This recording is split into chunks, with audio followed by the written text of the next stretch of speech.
Happy Monday, everybody. I am really excited that we are in week 9 of our class.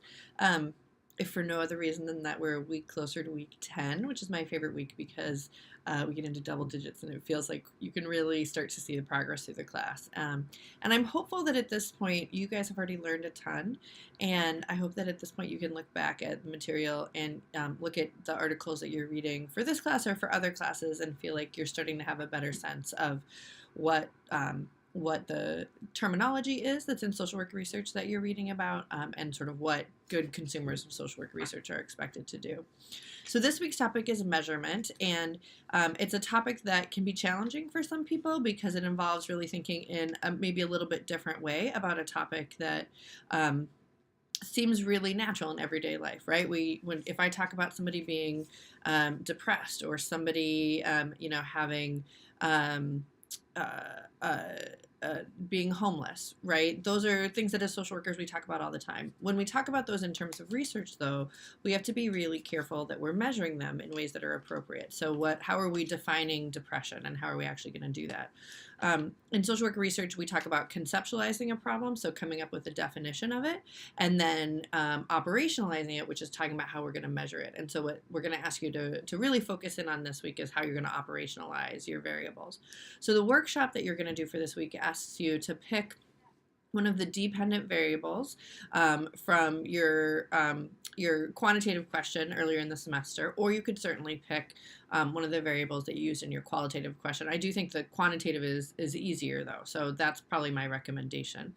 And then to take a look at a couple of different sources that we provide to you and see if you can find a good way to measure that dependent variable.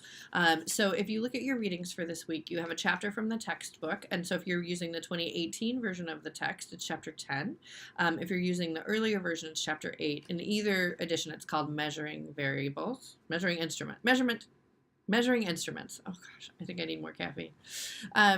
And so you're going to read through that chapter, and there's a quiz on that chapter. And then there's also 2 additional readings, which are sort of lists of a bunch of different measurement instruments that you can look through and see if you can find a few measurement instruments in there that might be good ways to measure your variable.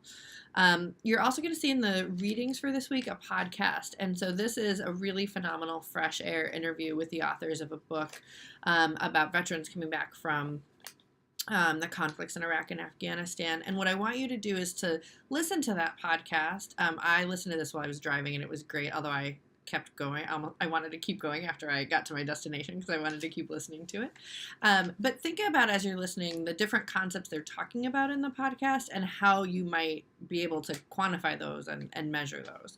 And that'll give you a sense, I think, of the complexity of this, because it seems on the surface to be really straightforward to measure things, but then actually doing it is sometimes a little bit different. So your work for this week is reading a chapter, looking through those lists of measurement instruments that are on Blackboard, and listening to that podcast. What you'll submit this week are the quiz and then the workshop about measurement instruments. A couple of things: the workshops are designed to be something that you and I go back and forth and have a conversation with. So this is not the kind of thing that you can submit it and then forget about it. You should submit it, and if you aren't already doing this, come back to it and check and look for the response, and we'll continue the conversation about that.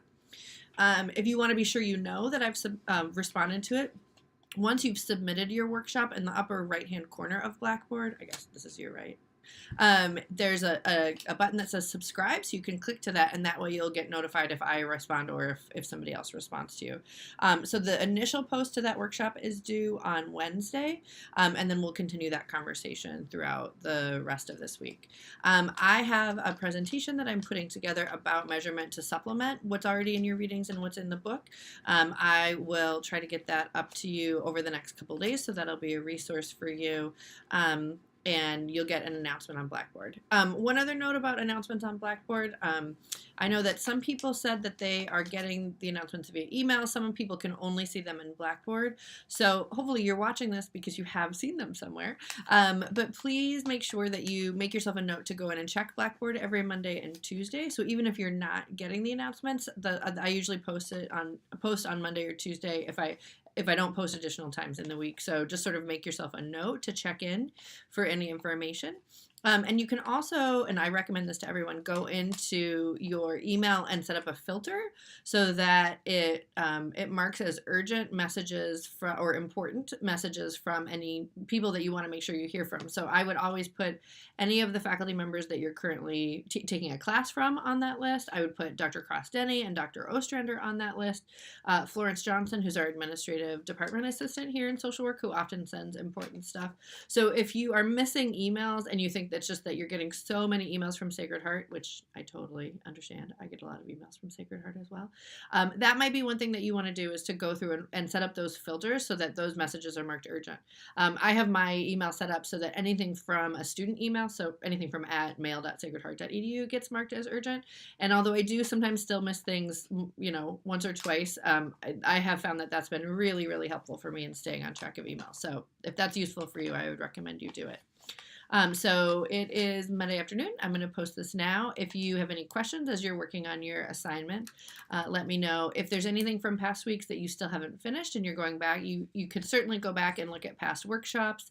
If you didn't realize that you needed to respond to those and you'd like to modify, you'd like to get a better grade, or you'd like to just work on that, you can feel free to go ahead and respond to the discussions in those posts, and then it'll show up in my grade book, and then I can adjust your grade. Or if you have any missing assignments and you have any questions as we head into the last section of the semester, now is really the best time to do that and to make sure that you're all caught up so that you can have a really great and successful end of the semester. So reach out if you need anything, let me know, and hopefully I will talk with you all soon. Okay, bye-bye.